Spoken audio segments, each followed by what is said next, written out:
Hi guys, and we're back. Day 19, Body, Mind, Spirit Challenge. My name is Jim Standish and I'm one of your co-hosts. So the past few days we've been talking about the Destiny card system. And I gave you the opportunity to look up your birth date and find out what your birth card was. I gave you the opportunity to sign up for a 16-day course, a free course, where you can learn an awful lot more about this system. And I hope you took advantage of that if it interests you. Now, I do understand that the tools, tips, and techniques that I'm sharing with you, not everything is going to be a fit for everybody.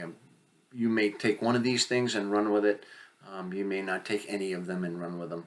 And some of these things may not even manifest for you for a month or 2 months or a year from now. You may decide to get interested in it. So that's why I had you create a workbook. I want you to write these things down so that you can revisit the workbook as time goes on. So, Destiny card system, extremely accurate tool for self-understanding, and as you get to learn the system and practice with the system, it can be a really great tool to understand other people. If you're in a new relationship, or you have a new boss, or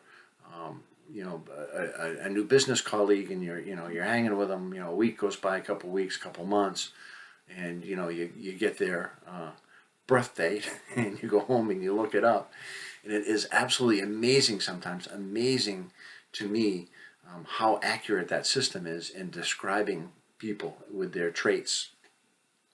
And if anything, it gives us more empathy and understanding for other people.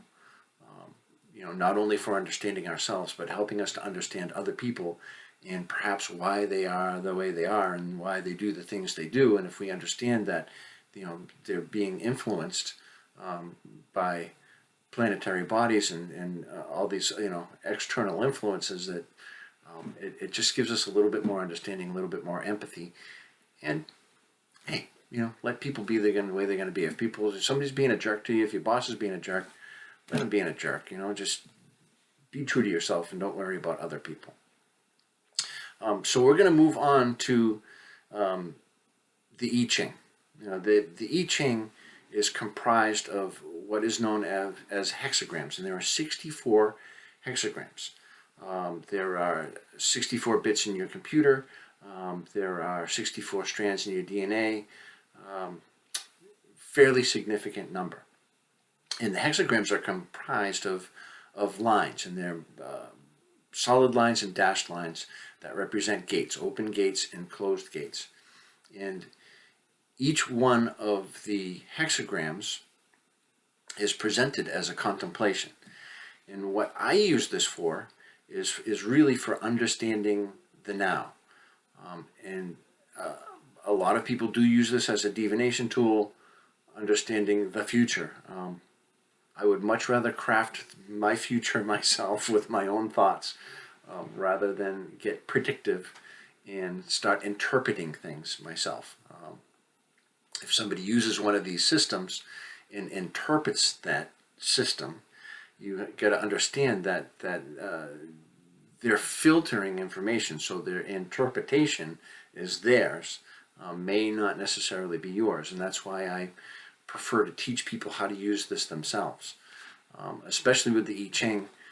I have people that write to me all the time and say, "Oh, do a reading for me," and I explain to them how to do a reading for themselves, because it is your energy. Now, again, what I use this for is to help understand the now. So if you have a question that has a lot of emotion behind the question, the more emotion, the better, and the more accurate this is going to be. So down below, pull out your handout, and it looks a little bit like this. All right, so pull that out, and you will see some pennies. Now, you got to find something, speak much, you got to find something that works for you. I use pennies. You can use nickels, quarters, dimes, it doesn't really matter. You can use anything that has a face side and a non-face side. And you need 3 of them. And what we're going to do is we're actually going to toss coins and create a hexagram. And there's a lower trigram, so there's 1, 2, 3 in the lower trigram, and an upper trigram, 1, 2, 3 in the upper trigram. So for today, just for your homework today, I want you to find some coins. Don't have to be coins. Find something that works for you.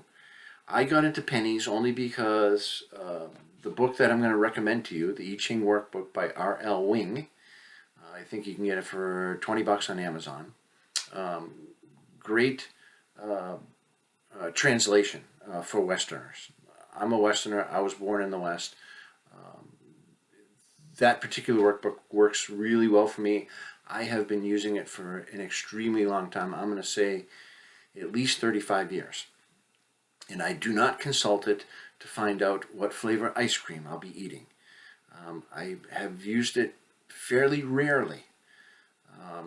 However, the questions that I was asking at the time were very pressing, very important questions to me, and they were filled with a lot of emotion. Therefore, the inquiry becomes a lot more accurate because there's a lot of fuel behind it. So I got into pennies. The author recommends pennies, and I got to the insane part of it, and I started collecting old pennies, because old pennies prior to LBJ, I think LBJ right after Kennedy was assassinated, rolled back an executive order about money. I don't want to get into the whole thing. However, pre-Kennedy coins, the pennies were actually copper, and we know that copper is an incredible conductor of electricity. So I wanted to find some solid copper pennies. So if you have a big vat of pennies, go through them. Try to find some old ones. Try to find some old pre-JFK 60s. Yeah. Okay. That's all. So that is your homework. Pull out the sheet. Just kind of understand. We're going to get into this, okay? So just do a little bit of groundwork. Learn how to toss the coins. Learn what the combinations mean. 2 heads and a tail, 2 tails and a head, and the dotted line that's after. So if you get 3 heads or 3 tails, that means it's a changing line. And that means that your contemplation is not fixed and it's changing. So, day 19, thanks for joining me. Pull that stuff out, and we're going to get into this tomorrow, day 20. Have a good one.